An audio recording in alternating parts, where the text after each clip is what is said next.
అయోధ్య రాముల వారిని తలుచుకోకుండా ఉండలేము. అలాగే అయోధ్య పూజా సామాగ్రి కూడా వాడకుండా ఉండలేము. అయోధ్య పూజా సామాగ్రి వాడండి, మీ పూజని పరిపూర్ణం చేసుకోండి. డీలర్షిప్, డిస్ట్రిబ్యూషన్, హోల్సేల్ కై సంప్రదించవలసిన నంబర్లు.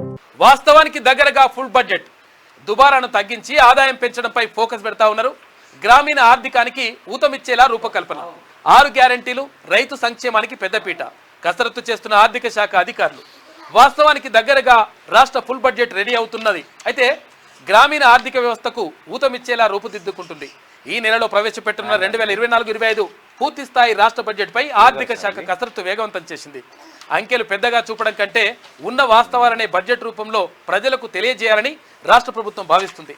దుబారా, తర్వాత అనవసర ఖర్చులు తగ్గించి ఆదాయం పెంచుకోవడంపై దృష్టి సారించింది.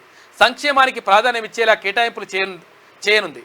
6 గ్యారెంటీలకి కేటాయింపులు పెంచనున్నారు. అయితే రైతులకు రుణమాఫీ, పంట బీమా, రైతు బీమా, చేయూత పెన్షన్లు, మహిళా సంఘాలు, ఉపకార వేతనాలు, గ్రామ పంచాయతీలు, తర్వాత కళ్యాణ లక్ష్మి లాంటి వాటికి సరిపోను నిధులు కేటాయించనున్నారు అంటూ ఒక వార్త కనిపిస్తూ ఉంది.